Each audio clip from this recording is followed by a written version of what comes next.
Hoje eu vou trabalhar aqui dos versos 25 aos versos 34, conforme os ensinos de Jesus Cristo no Sermão do Monte. Tá bom? Então, Mateus, evangelista Mateus, capítulo 6, verso 25 ao 34, diz o seguinte, irmãos. Mateus, capítulo 6, verso 25 ao 34. Por isso eu vos digo, não vos preocupeis pela vossa vida, pelo que haveis de comer ou pelo que haveis de beber, nem quanto ao vosso corpo, pelo que haveis de vestir. Não é a vida mais do que a comida, e o corpo mais do que o vestuário? Verso 26. Olhai para as aves do céu, pois elas não semeiam, não colhem, não ajuntam em celeiros, e vosso Pai Celeste as alimenta. Não sois vós muito melhores do que elas? Verso 27. Mas quem de vós, com suas preocupações, poderá acrescentar um côvado à sua estatura? E quanto às vestes, por que vos preocupeis? Olhai para os lírios do campo, como eles crescem, não trabalham, nem fiam. E eu vos digo que nem mesmo Salomão, em toda a sua glória, vestiu-se como um deles. Pois se Deus assim veste a erva do campo, que hoje existe e amanhã é lançada no forno, não vestirá muito mais a vós, ó pequena fé. Verso 31. Portanto, não fiqueis ansiosos, dizendo, o que comeremos, o que beberemos, ou com que nos vestiremos?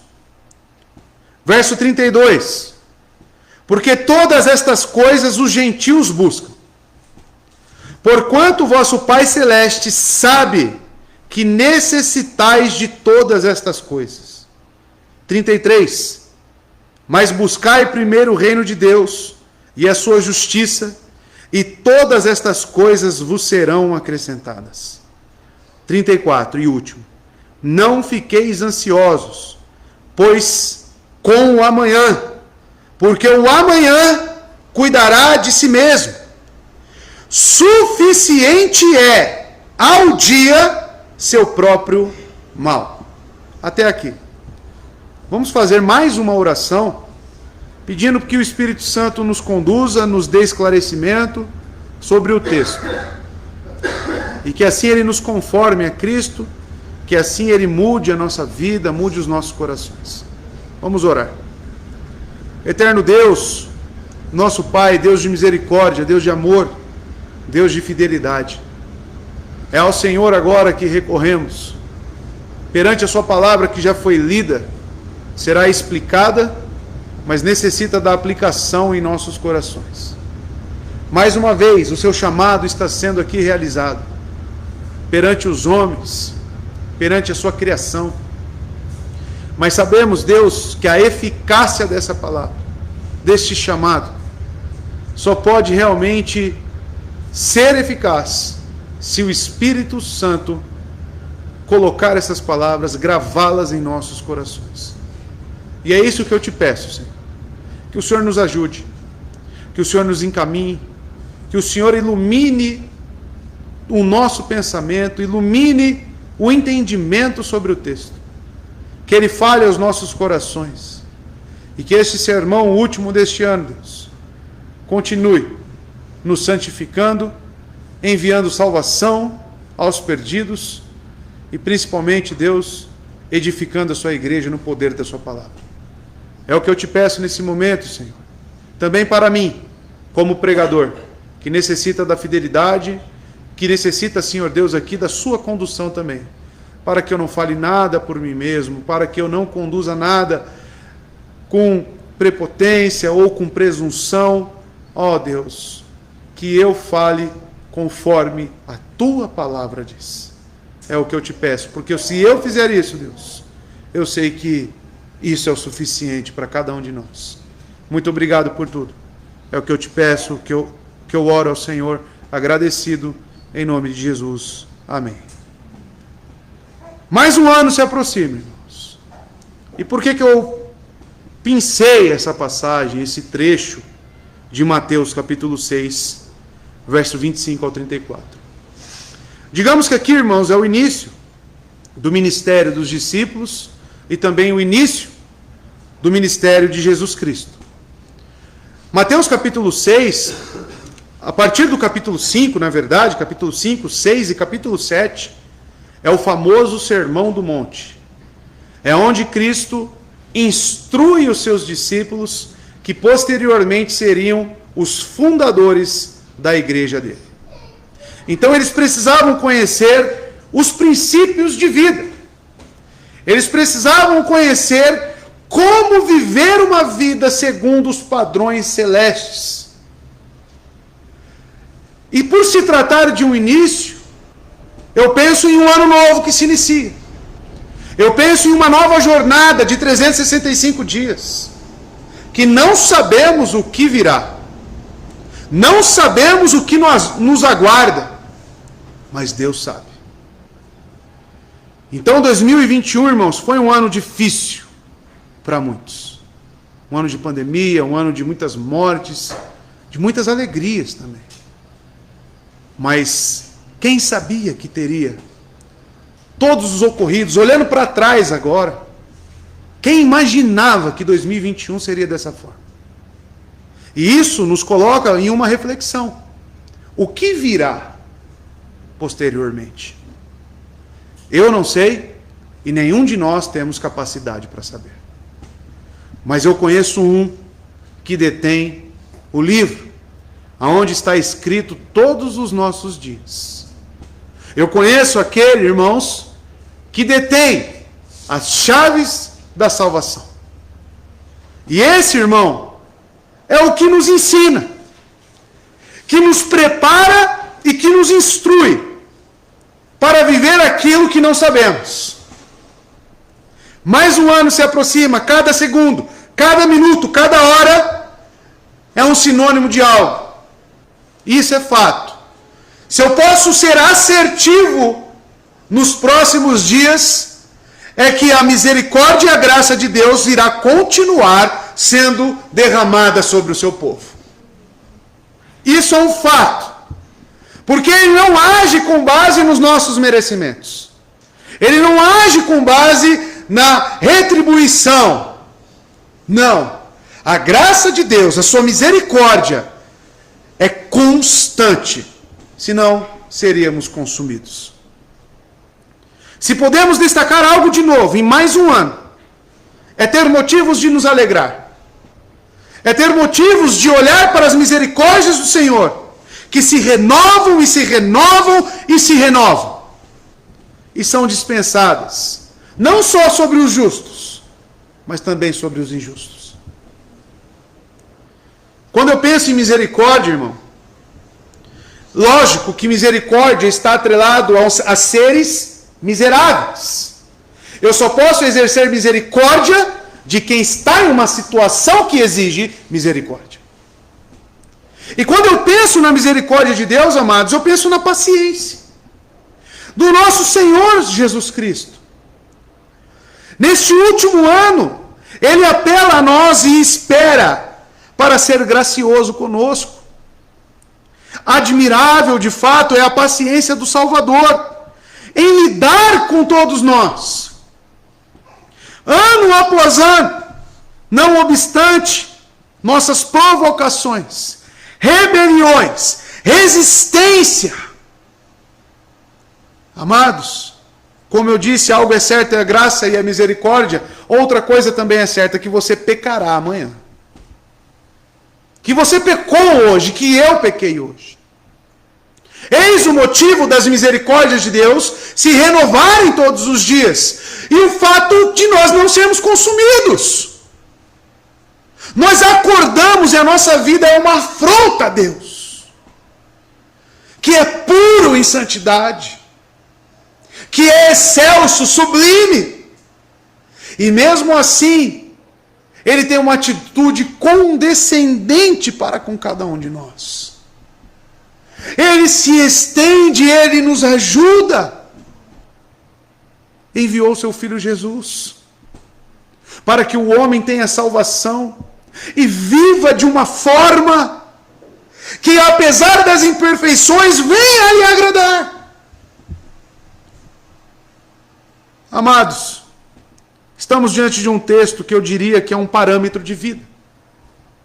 Se você precisa moldar a sua vida a algo, claro, a Escritura inteira vai te fornecer princípios de vida.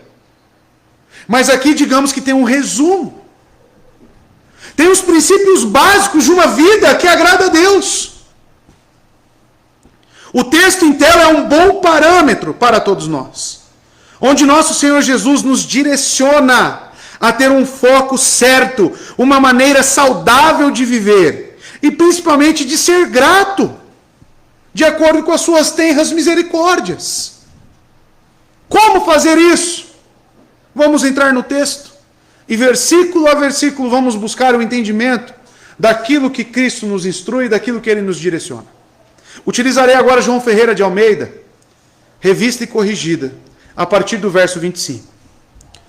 Ele diz: por isso vos digo, não andeis cuidadosos quanto à vossa vida, pelo que haveis de comer ou pelo que haveis de beber, nem quanto ao vosso corpo, pelo que haveis de vestir.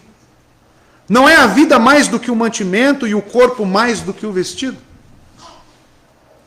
Percebe, irmãos, que as primeiras palavras do verso 25, ele diz: por isso vos digo.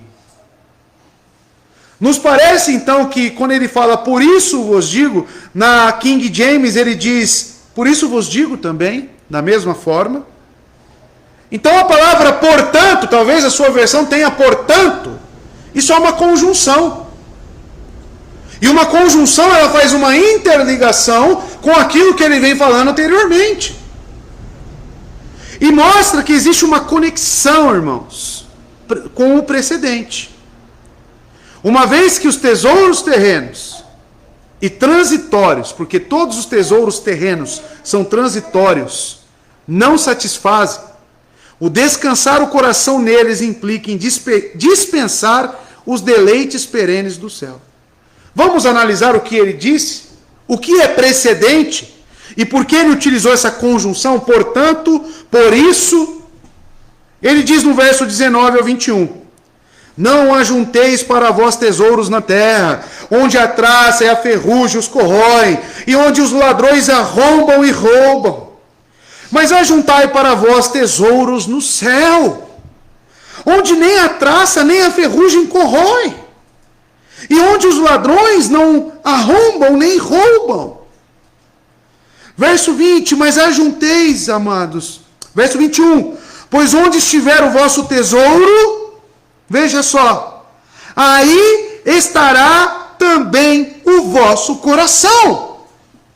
Esse é o contexto de tudo aquilo que iremos analisar hoje. Aonde está o seu tesouro? O que é valioso para você nessa vida? O que você já está projetando para 2022? Quais são as suas preocupações, irmãos? O texto é muito bem claro. Ele diz: onde estiver o vosso tesouro, aí estará também o vosso coração. É ali. Aí ele diz para nós, para não andarmos ansiosos, para o nosso coração descansar nele, e não nas coisas adjacentes, irmãos. E visto que os anseios pelas riquezas terrenas, sabe o que elas fazem em cada um de nós, irmãos? Ela ofusca a visão mental e moral. Nós passamos a viver para nós mesmos.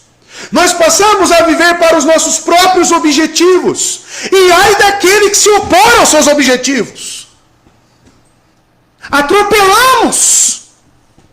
Estamos dispostos a matar. Por causa do egoísmo. Por causa dos meus princípios e dos meus planos. Mas quando eu vivo para os planos daquele que me ama e que cuida e sustenta a minha vida, amados, a moralidade, a visão espiritual, a visão mental de como viver muda.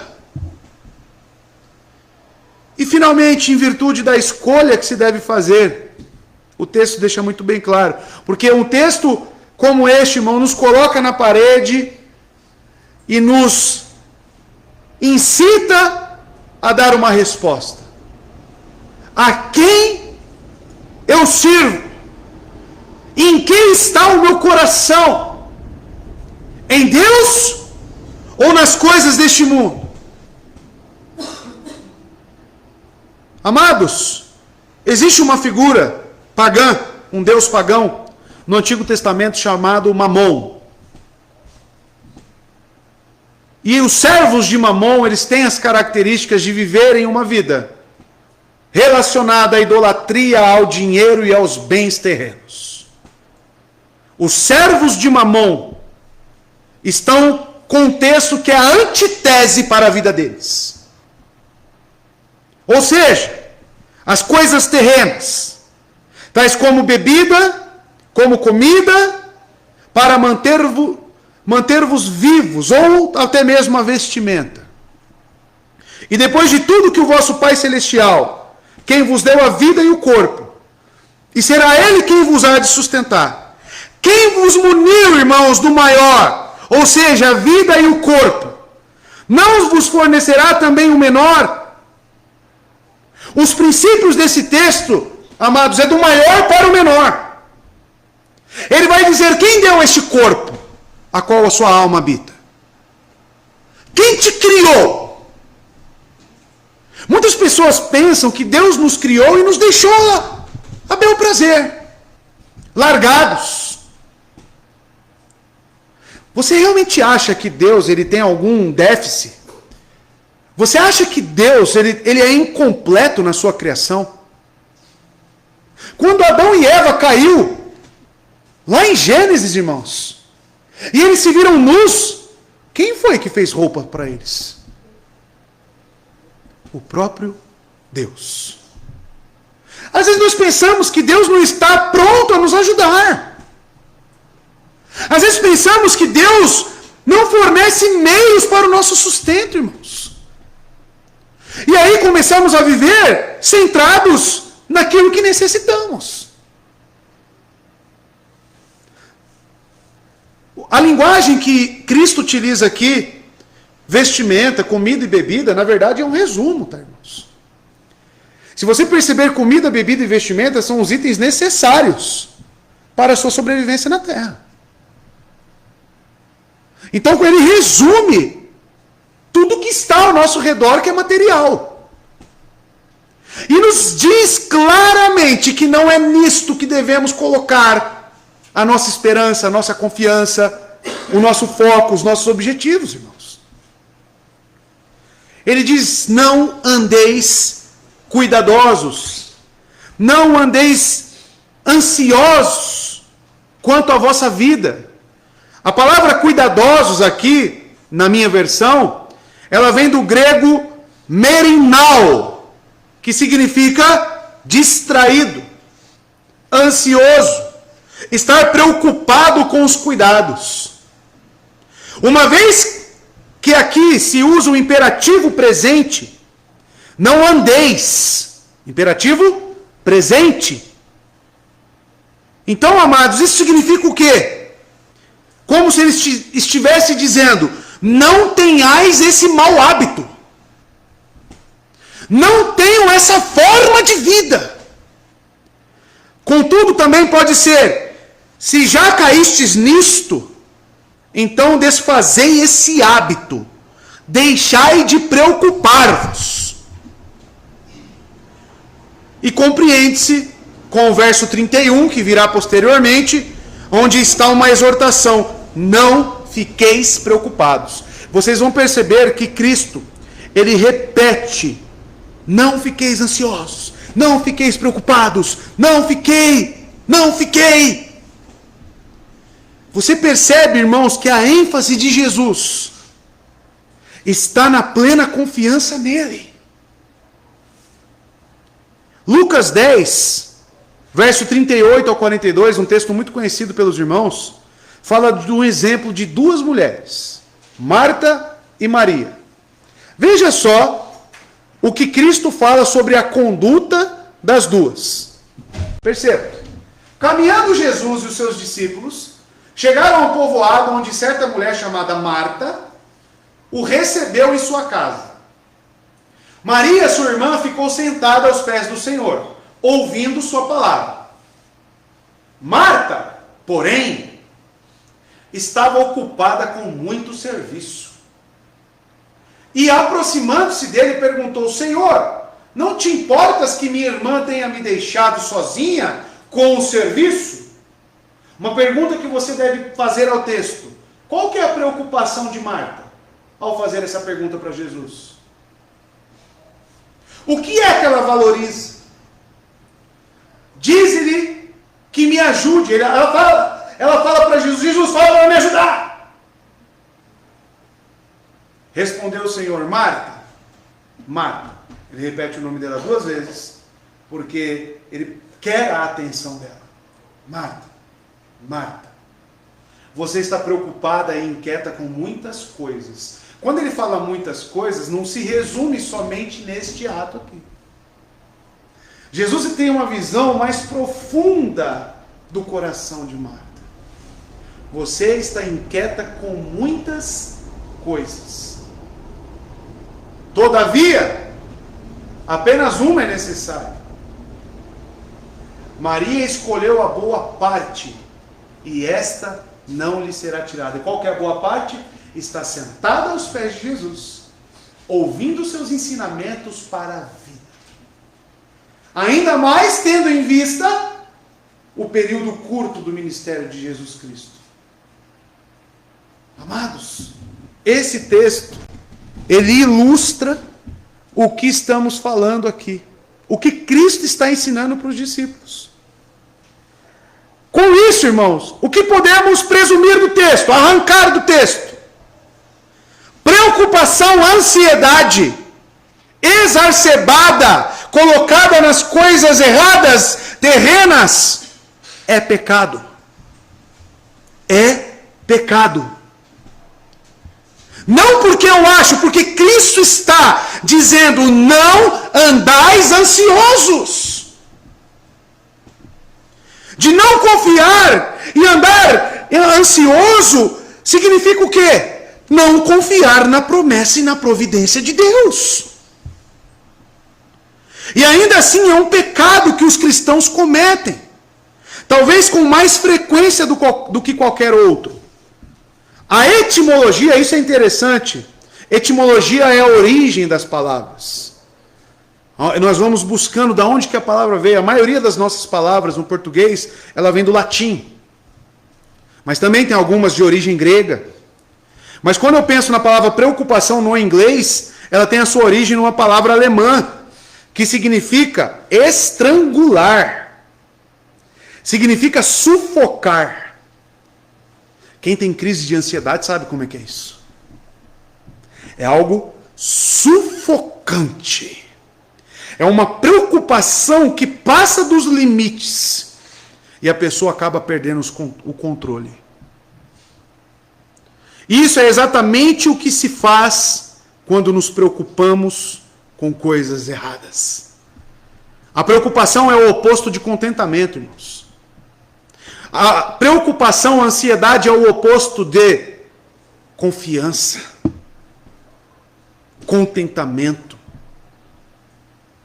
E que deve ser o estado normal e consistente de um crente que tem o Espírito Santo habitando dentro dele. Filipenses 4, verso 11 e 12, fala sobre Paulo. Veja, se existe alguém que teria todos os motivos para sofrer ansiedade, é Paulo. Correto? Passou fome, perseguição, prisões, tudo. Por causa do quê? Do Evangelho. Veja o que ele diz. Não estou dizendo isso porque esteja necessitado. Claro que você precisa pegar um pouco antes para entender o que ele está falando. Pois aprendi a adaptar-me a toda e qualquer circunstância. Olha só, para lá, meu filho. Pois aprendi a adaptar-me a toda e qualquer circunstância. Vamos ver elas? Vai passando. Sei o que é passar necessidade e sei o que é ter fartura. Paulo sabia o que eram os extremos da vida. Aprendi o segredo de viver. O segredo de viver. Contente. O que eu disse? Que ansiedade, preocupação é o contrário de contentamento em Deus. Aprendi a viver contente em toda e qualquer situação. Seja bem alimentado, seja com fome, tendo muito ou passando necessidade. Por que ele vivia assim? Qual que é o segredo de Paulo? Qual que é o segredo de Paulo? Como nós viveremos ano que vem, irmãos? Como nós viveremos e inicia daqui a algumas horas? Contente? E a murmuração? Será que a murmuração não é primo da preocupação? Reclamações e mais reclamações. Ai, está faltando comida. Ai, que roupa velha que eu tenho. Da onde vem a origem dessa preocupação, meu querido? Qual que é a origem da sua reclamação? Por que nós reclamamos tanto, irmãos? Eu digo para você o porquê. Porque nos falta contentamento. Em quem? Em Deus. É isso que nos falta. Verso 26. As Escrituras são mestres, né? É mestre em fazer isso. Comparar a conduta humana com animais. Tá? De que forma? Para que o homem, cego pelo pecado, olhe para o animal que vive pelo instinto e tire ensinamentos. Vai ter com a formiga, preguiçoso. Porque a formiga não tem chefe e ela trabalha constantemente. Olha Cristo utilizando da mesma forma. Olhai para as aves do céu, que nem semeiam, nem cegam, nem ajuntam em celeiros, e vosso Pai Celestial as alimenta. Não tem de vós muito mais valor do que elas? Cristo agora coloca o homem em comparação aos animais. Para quê? Para destacar o quão o homem é cego nas suas preocupações. Aqui ele está querendo dizer, amados, que um animal, ele vive mais contente em Deus do que o próprio homem. Eu nunca vi um passarinho reclamar. Né? Olhai para as aves do céu, não semeiam, não colhem, não juntam. Há muitos pássaros, né, no norte da Galileia. E o Sermão do Monte, por que Sermão do Monte? Porque está no monte, ensinando os discípulos. No monte, na região da Galileia, em Israel. E ali, segundo a época aqui, provavelmente primavera, tinha muitos pássaros passando. E Jesus olha para os pássaros, aponta para que os discípulos olhem e tenham uma ilustração daquilo que ele está falando. Cristo faz muito isso, irmãos.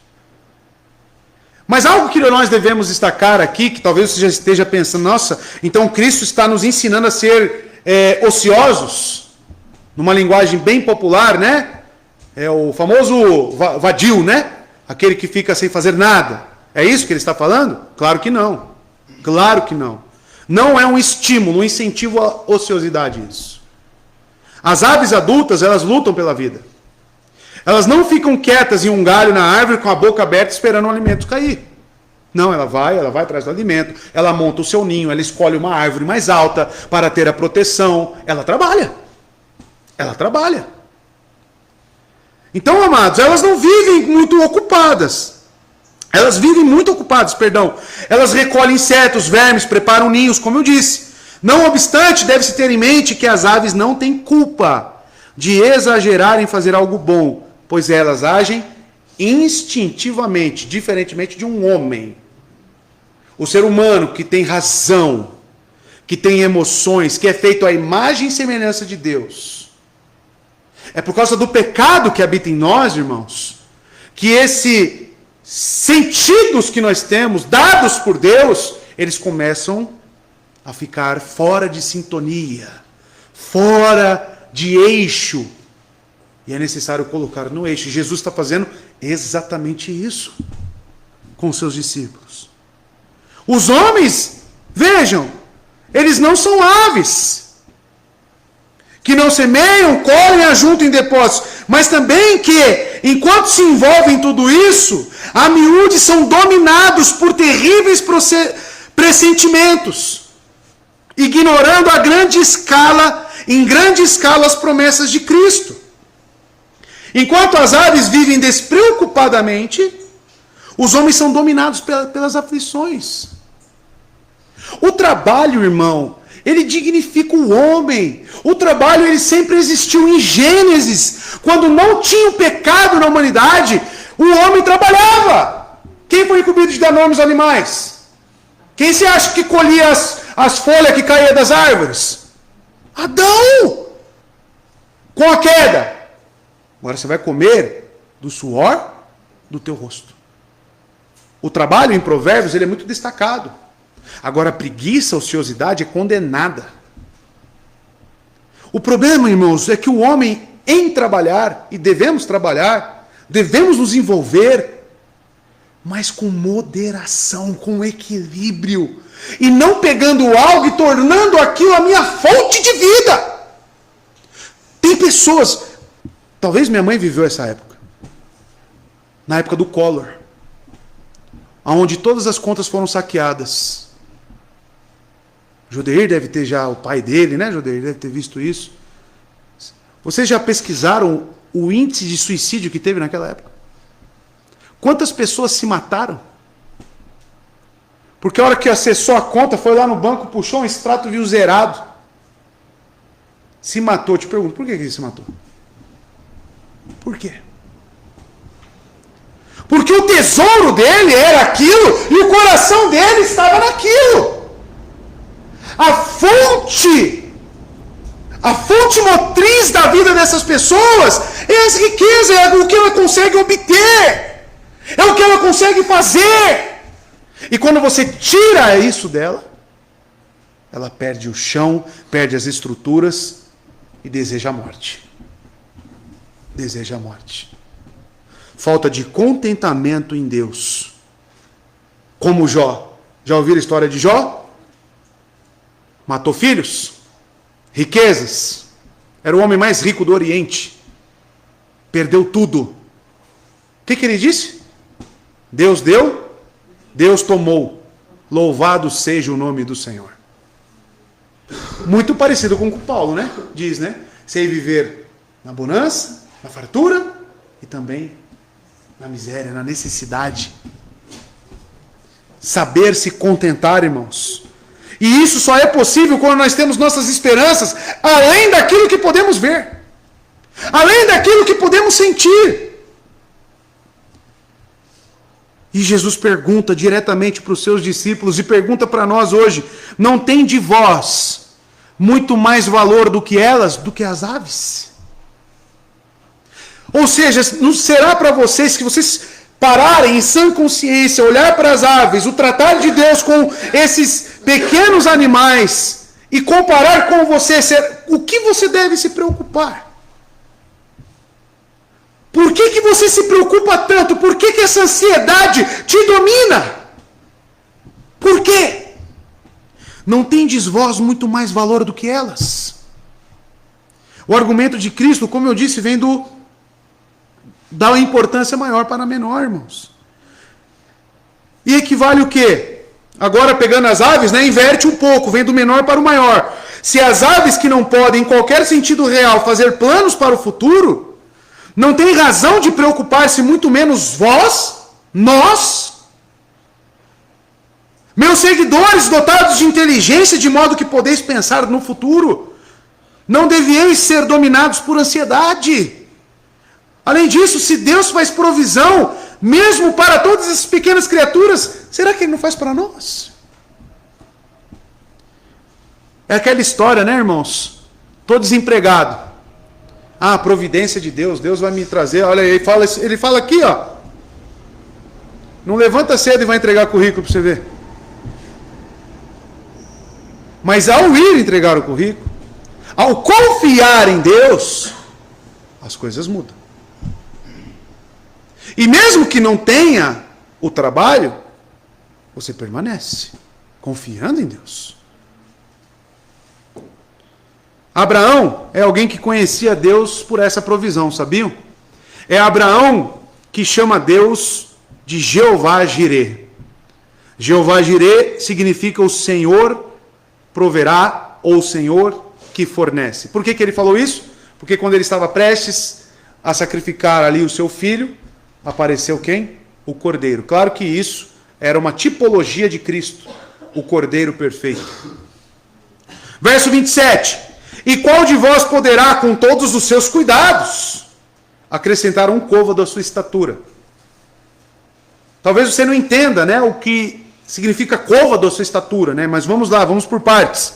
E qual de vós poderá, com todos os teus cuidados? Você percebe Cristo colocando os discípulos para pensar? Você percebe Cristo nos colocando para pensar? Fazemos planilha, né? Os homens aí de casa fazemos planilhas, controlamos os gastos. Isso é bom, é bom. Mas tem gente que confia tanto na planilha que quando ela dá errado, já entra em parafuso. Entra em parafuso. Amados, essa ilustração tem a ver com a expectativa de vida. Nossa cultura está obcecada com a tentativa de prolongar a vida. Exercícios, comer com cuidado, complementar nossa alimentação com vitaminas, minerais, realizar exercícios físicos. Tudo isso é bom? É excelente. Mas é a única esperança que eles têm. Eles pensam, não fizer isso, eu morro. Não, meu querido. Você pode morrer mesmo fazendo tudo isso. É isso que nós temos que pensar. Quantas pessoas quando vacinaram choravam? Oh, vacina! Acho que vão derrubar o vídeo depois, hein? Porque não pode falar de vacina, né? Vão derrubar o vídeo. Mas as pessoas que entraram nesse transe emocional, nesse êxtase, vocês viram isso, as pessoas, irmãos? Por que isso? Você parou? O texto é claro. Onde está seu tesouro? Está seu coração. Aí hoje o que está acontecendo? Pessoas aqui na igreja, viu? Conhecidos aqui da igreja. 3 doses pegando Covid. Internado. E aí? Como é que fica, né, essa confiança? Não estou falando que a vacina é ruim, irmãos. Estou querendo dizer para você aonde está a sua confiança. A sua esperança de vida. Porque uns é vacina, o outro é trabalho, o outro é filho, o outro é não sei o quê. E Deus? Fica onde? Ah, depois eu lembro de Deus. Cristo lança uma pergunta. E qual de vós poderá com todos os teus cuidados? O quê? Acrescentar um côvado à sua estatura. Estatura aqui vem do grego relíquia. Elíquia. Com H. Elíquia. E significa idade, tempo de vida. Ou pode também significar altura ou estatura. Mas Cristo tem em mente aqui um período. Algo que tem início e fim. Como estatura, que é uma medida. Como uma trena, que começa no 0 e vai, dependendo da trena, 3 metros, 5 metros.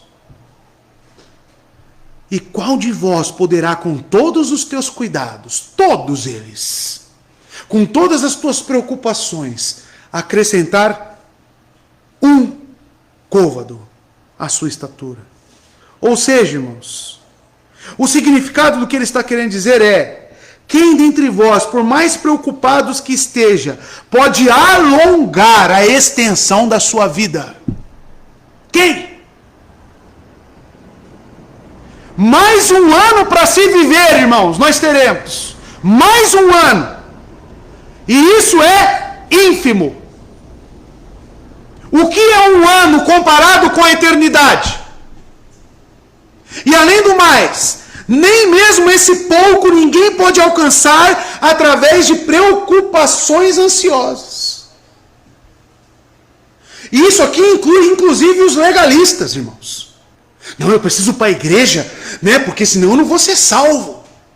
E acha que a sua serventia a Deus vai alongar. Ou vai adquirir alguma coisa. Pessoas que estão doentes e crentes falam, está doente porque estava em pecado. É pecado. Qual a preocupação nossa que pode alongar a nossa vida? Ou até mesmo alcançar alguma coisa, irmãos? O que eu quero dizer com isso? A nossa vida tem que ser totalmente na dependência de Deus. Salmo 39, verso 4 ao 7. Veja as palavras dos salmistas e reflete a isso que Jesus está falando. Mostra-me, Senhor, olha o que o salmista fala. Mostra-me, Senhor, o fim da minha vida e o número dos meus dias. Já pensou nisso? Se você soubesse agora quantos dias você tem para viver, ou anos, ou horas, ou minutos, como é que você reagiria? Começaria a entrar em pânico? Começaria, não! Imagina. O salmista pede para ver isso. Senhor, mostra-me o fim da minha vida e o número dos meus dias, para que eu saiba. Olha para que ele pede isso. Para que eu saiba quão frágil sou. E continua. Deste aos meus dias o comprimento de um palmo. A duração da minha vida é nada diante de ti. De fato, o homem não passa de um sopro. Hoje você está aqui. Amanhã você não está. Nu você veio a esse mundo. E nu você voltará. Qual é o seu... A própria vida, muitas pessoas falam, né? Ah, a vida é irônica. Já ouviram falar isso? A vida é irônica. Não é irônica. É que o seu foco estava no lugar errado, mas ela sempre se demonstrou curta, como um sopro. E aí depois, no final da vida, você vai ver que todos os seus caminhos te levaram a nada. Salomão fala vaidade. Tudo foi vaidade. E o próprio Salomão reconheceu isso, hein? Sendo rico, tendo diversas mulheres. E no final ele conclui como Eclesiastes: tema a Deus. Verso 28. E quanto ao vestido, então agora ele sai de comida e bebida e fala de vestido, vestuário. Por que andais solícitos? Olhai para os lírios do campo, como eles crescem, não trabalham e não fiam. Como eu disse aos irmãos, provavelmente primavera, muitas flores. Olha ali os lírios. Olha as flores ali, discípulos. Jesus, amados, vem descendo em graus e discorrendo sobre as coisas que o homem valoriza. Comida, bebida, sustento, e passa agora para o vestuário. O modo de vestir tem representatividade bíblica, sabiam disso? E pode nos indicar que o homem está além nos seus pensamentos e pode demonstrar a sua vestimenta aonde estão suas prioridades. Sabiam disso? Porque eles utilizam esses meios para aumentar os seus pecados.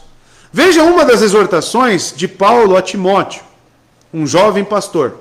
1 Timóteo 2, verso 9 e 10. Olha o que ele fala. Da mesma forma, quero que as mulheres se vistam modestamente, com decência e discrição, não se adornando com tranças e com ouro, nem com pérolas ou com roupas caras, mas com boas obras. Com boas obras. Esse deve ser o adorno. Como convém às mulheres que declaram adorar a Deus. A vestimenta, claro que está simbolizando aqui cuidados para a vida, mas quando a pessoa segue tanto isso, ela começa a transformar esses meios em pecados. Olhais para os lírios do campo. O Senhor agora lança mão de outro exemplo da natureza, fazendo paralelo como ele fez com as aves. Ele agora faz alusão aos lírios. Ele demonstra que Deus também é quem provê roupa para cobrir o corpo dessa mesma pessoa. Então Jesus prossegue falando da irracionalidade da preocupação, a fim de que os homens possam depositar sua plena confiança no Pai Celestial. Olhai para os lírios como crescem.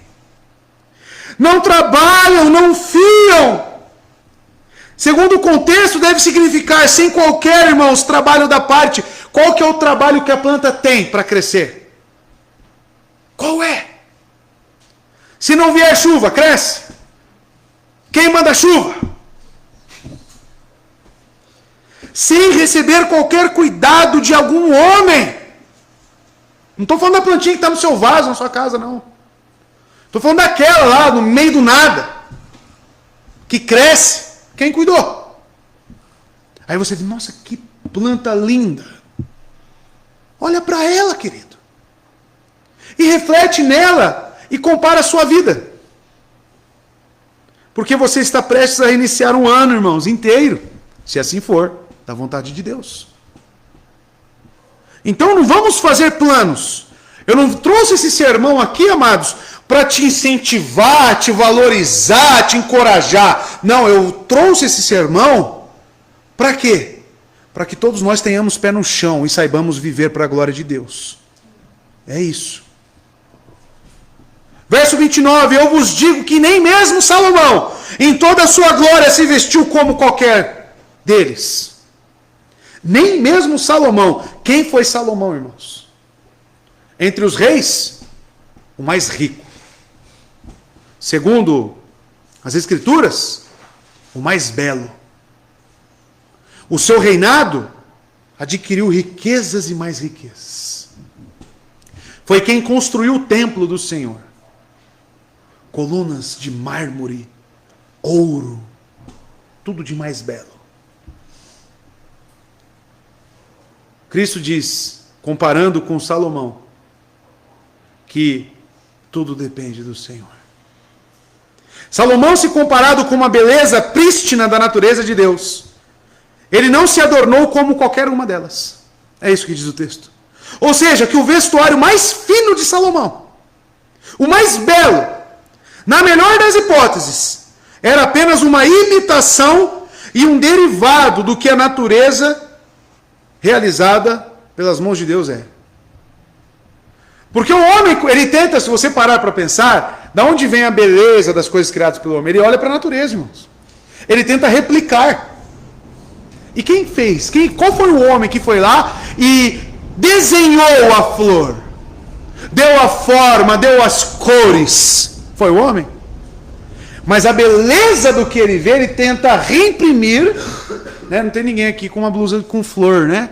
Mas geralmente as mulheres utilizam. Por que põe flor nas estampas? Por quê? Porque é bela a natureza, meu querido. As cores vêm da onde? Olhamos para o céu azul.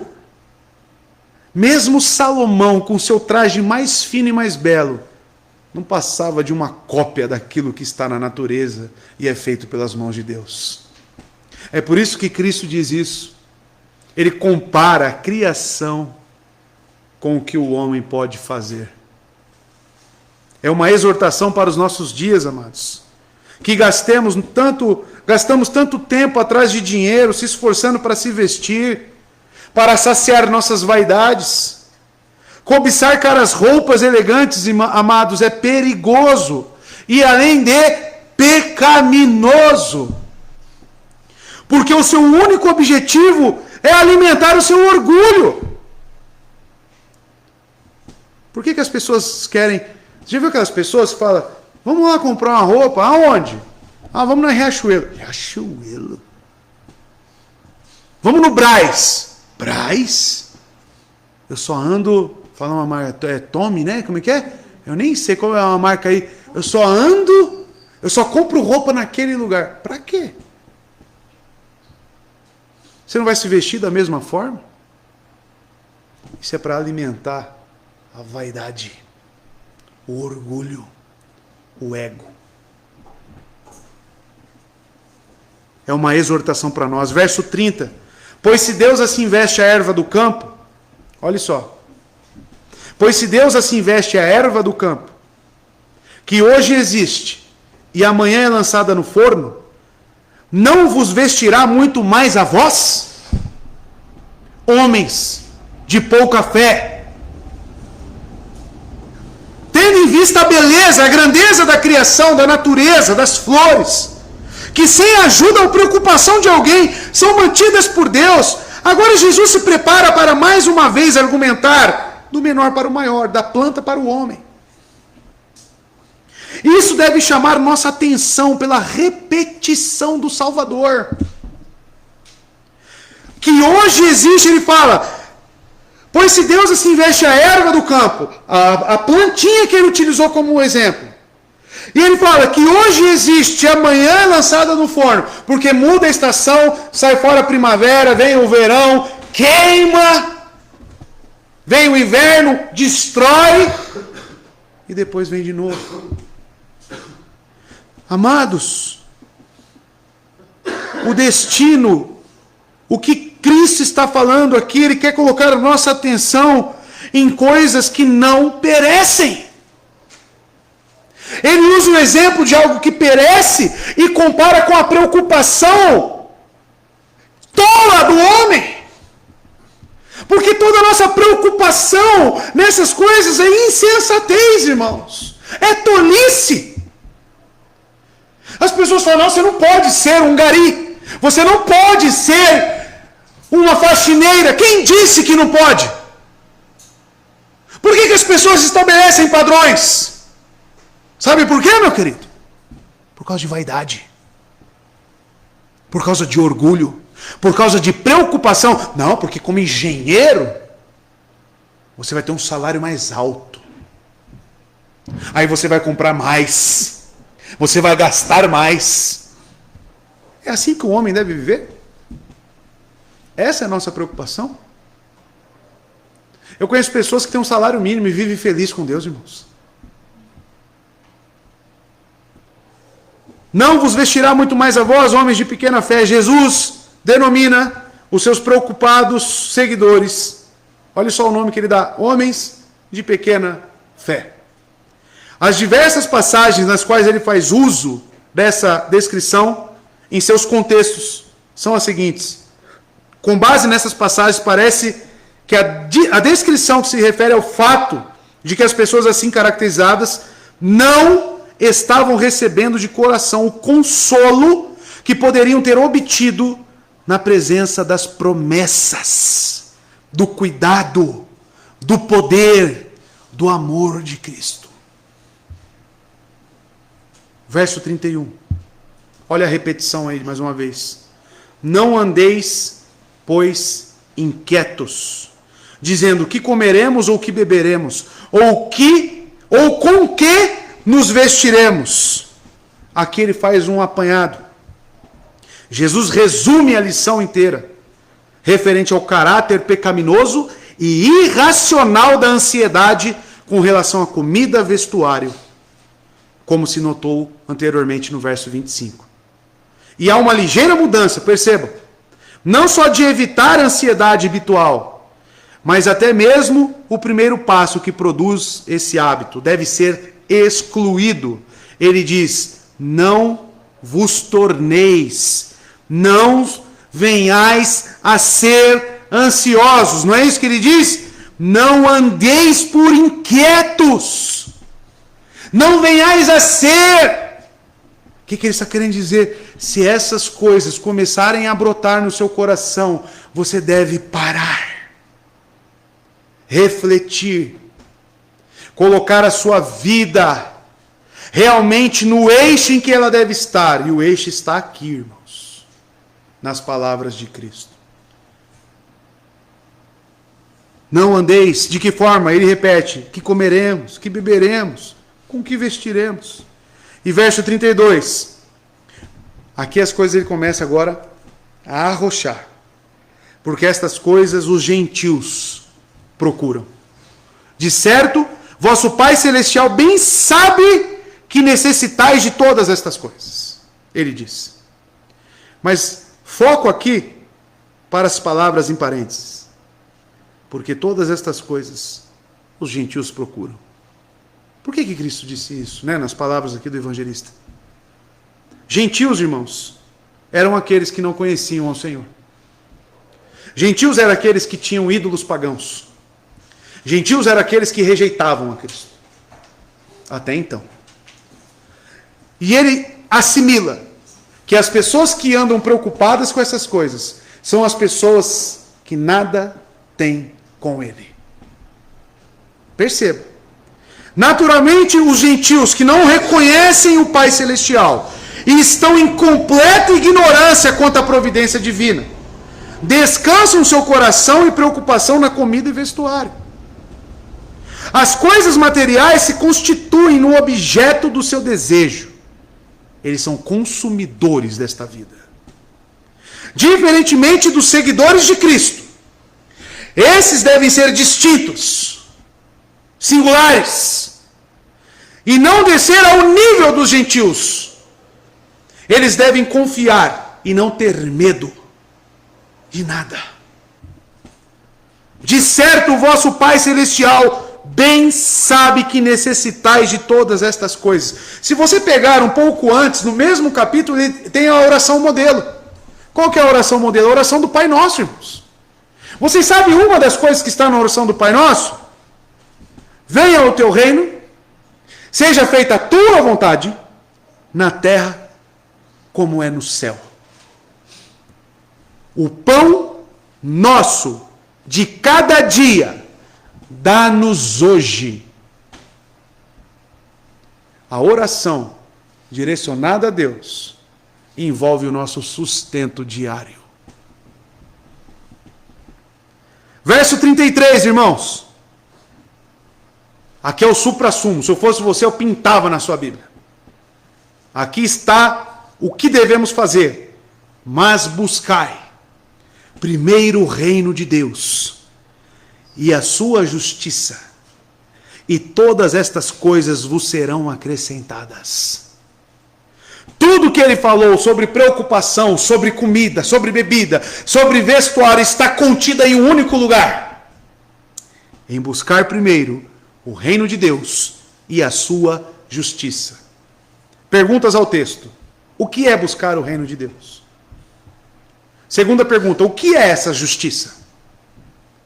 Porque essas duas coisas resumem a nossa maneira de viver, tanto esse ano que se passou, quanto para o ano que virá. Assim, enquanto tivermos tempo de vida. Porque, como o salmista disse, nossa vida é um sopro. Mas buscai primeiro o reino de Deus, irmãos. Em contraste com os incrédulos, com os gentios que ele falou no verso anterior, que buscam desesperadamente comida, bebida e vestuário, os seguidores de Cristo são concitados a buscar, antes de tudo, o seu reino e a sua justiça. E a justiça aqui, irmãos, não é a sua justiça. Porque quando eu penso em justiça, o que eu penso? Em exigências de uma lei, correto? Quando que você estabelece isso é injusto? Isso é justo. Quando você olha para determinada situação e você vê, segundo a sua consciência, o que é correto, e você fala, atendeu aquilo que é correto, então isso é justo.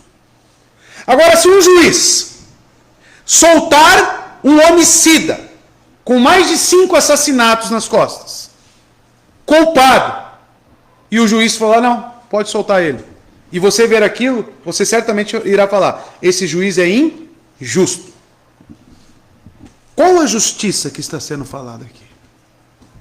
Quando eu penso em reino de Deus, a oração do Pai Nosso também falou sobre esse reino. Venha o teu reino, e seja feita a tua vontade, como na terra e também como no céu.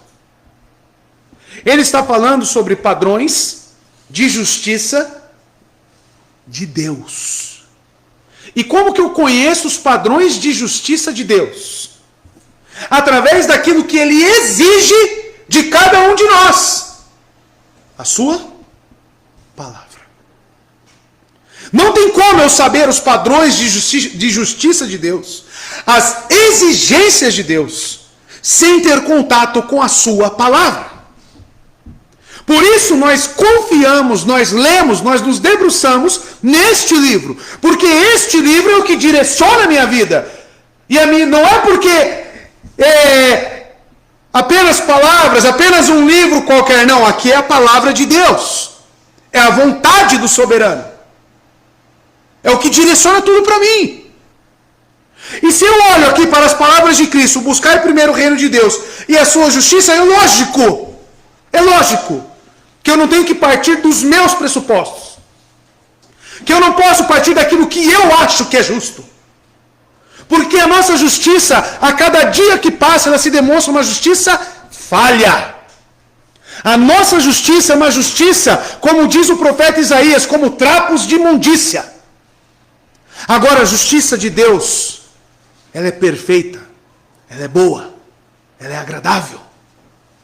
E ela é encontrada em Cristo Jesus. Porque homem nenhum consegue atender aos padrões eternos e divinos de Deus. Como eu disse, a nossa justiça, as nossas obras são falhas. Mas quando vemos Cristo como homem morrendo naquele madeiro, nós vemos que ele atendeu a tudo aquilo que o homem não é capaz. Cristo atendeu a Deus como homem, para que nós hoje possamos olhar para Ele e crer nele, e nele nós temos redenção, nele nós somos vistos por Deus, e Ele diz, vocês são justos. Com base nas minhas obras, no que eu faço, no que eu sou? Não, no meu Filho que eu enviei nessa terra. Você crê nele? Então você é justificado. E o que significa crer nele? Não andai ansiosos com as coisas deste mundo. Não colocar as suas preocupações, a sua confiança nas coisas deste mundo. Se você for uma pessoa atenta, você vai perceber que no verso 24, que precede o que iniciamos hoje, ele diz, nenhum homem pode servir a dois senhores. Correto? Não é isso que está escrito aí? O que ele quer dizer com isso, irmãos? Ou nós somos totalmente dele, ou nós colocamos nosso coração totalmente nele, na salvação em Cristo Jesus, no que ele fez, nas suas obras, ou não buscaremos a sua justiça e o seu reino. Colossenses 3, verso 1 ao 3, já caminhando para o final, irmãos. Busca e pensamentos cristãos. Olha só o que é buscar o reino de Deus e a sua justiça. Portanto, já que vocês ressuscitaram com Cristo, procure as coisas que são do alto, onde Cristo está assentado à direita de Deus. Ainda assim, irmãos, vai até o 3, verso 2. Mantenha o pensamento nas coisas do alto e não nas coisas terrenas. Vem de encontro com o que Cristo falou? Verso 3. Pois vocês morreram, e agora a sua vida está escondida em Cristo Jesus. O que significa morrer ali? Nós não vivemos mais para as nossas vontades. Aquele que quiser me seguir, ser o meu discípulo, negue a si mesmo, tome sua cruz e siga-me. Quando? Todos os dias. Todos os dias. Discipulado, andar com Cristo, é morrer para este mundo, morrer para essa terra, para as coisas que estão aqui. O nosso foco não é aqui, o nosso foco é a eternidade, irmãos. E é Cristo que nos oferece isso. Verso 4. Quando Cristo, que é a sua vida, for manifestado, então vocês também serão manifestados com Ele em glória. Mas para atingir esse estado de glória, é necessário viver condizente com as suas exigências. E tudo Ele cumpriu por nós, tudo Ele nos oferece por livre graça, irmãos. 2 Coríntios 4,18 diz Paulo, assim fixamos os olhos, não naquilo que se vê, mas no que não se vê. Pois o que se vê é transitório, mas o que não se vê é eterno. Aí eu penso, o que é fé? Hebreus 11:1. Olha o que é fé. Ora, a fé é a certeza daquilo que esperamos e a prova das coisas que não vemos. Está entendendo o que é buscar o reino de Deus e a sua justiça, irmãos? E último, Romanos 1, verso 17. O justo, porque no Evangelho é revelada a justiça de Deus. E o que é o Evangelho? A não ser o Deus que tomou a forma de homem para morrer para os homens. Eis o Cordeiro de Deus que tira o pecado do mundo. Eis o Cordeiro de Deus que nos reconcilia com o Pai. a propiciação, a expiação dos nossos pecados. Porque no Evangelho, e isso é o Evangelho, é revelada a justiça de Deus, está ali. Buscar o reino e a sua justiça. Então busquem o Evangelho. Uma justiça que do princípio ao fim é pela... E o que é fé que nós vimos lá em Hebreus 11? Hebreus 11, verso 1. Certeza daquilo que esperamos é a prova das coisas que não vemos. E o justo, põe lá em Romanos. Como está escrito, o justo viverá justamente por aquilo que vocês recitaram. Viverá pela fé. E a fé não é nessas coisas, irmãos. O que eu te encorajo, irmão, antes de entrarmos no último verso, é você viver um 2022 pela fé. Pela fé. Fé em Cristo Jesus, porque essa é a justiça. 34. Não vos inquieteis, pois pelo dia de amanhã. Porque o dia de amanhã cuidará de si mesmo. Basta cada dia o seu mal. E amanhã vai ter mal no dia, eu sei disso. Todos os dias tem. Não vos inquieteis, mais uma vez, hein? Não andeis ansiosos, não vos preocupais, não vos inquieteis, mais uma vez. Pois pelo dia de amanhã. Jesus conclui seu ensino, falando sobre o futuro, o amanhã. E até certo ponto isso não pode ser condenado. Mas observe também que pensar no futuro não é algo errado, até certo ponto. Mas encher-se de ansiedade pelo dia de amanhã é um mal. É pecado. É destrutivo. E não é buscar o reino de Deus. E não é ter fé na justiça que está em Cristo. A única maneira correta de prover para o amanhã, sem ao mesmo tempo se preocupar, porque temos que unir essas duas coisas. Prover para o amanhã, trabalhar, se preocupar até certa medida, mas sem pecar. Como fazer isso? A única forma é cuidar para que o hoje se obedeça à admoestação do verso 33. Buscai primeiro o reino de Deus e a sua justiça. Porque o dia de amanhã cuidará de si mesmo. E afinal ele disse, quem acrescentará uma medida na sua vida? Então o dia de amanhã, ele cuida de si mesmo. Jesus apresentou todas as razões que provam por que se preocupar com amanhã é errôneo, é irracional. O hoje nos foi dado e aqui estamos hoje. O amanhã você não sabe se vai ser dado a você. Então quando eu vivo na dependência de Deus, na providência de Deus, você parou já para pensar que cada segundo que você tem é providência de Deus. E amanhã é o quê? Providência de Deus. E se ele falar, não tem amanhã? E por que você vai ficar fazendo plano, se preocupando, ansioso com o amanhã? Meu irmão, amanhã pode vir outra pandemia. Amanhã pode vir coisa muito pior. Tudo isso que está acontecendo, irmãos, é de Deus, não é do diabo não, tá? Quem mandou as pragas para o Egito? É tudo de Deus. O que basta cada dia o seu mal? Então como que eu faço o meu planejamento para o futuro? Na dependência de Deus. Se Deus quiser, eu vou fazer isso. Se Ele não quiser, eu vou permanecer contente nele. Buscando Ele. Se contentando nele. Isso me basta. Basta cada dia o seu mal. E eu encerro com Lamentações de Jeremias, capítulo 3, verso 22 e 23. E isso é o nosso consolo, e essa é a palavra que eu quero que você guarde para 2022. Para que você viva, se Deus assim prover, se Deus assim quiser, 365 dias na dependência do Senhor. Jeremias diz, graças ao grande amor do Senhor, e se estamos aqui prestes a virar o ano, é pela grande graça, a graça e o grande amor do Senhor, é que não somos consumidos. Pois as suas misericórdias são inesgotáveis.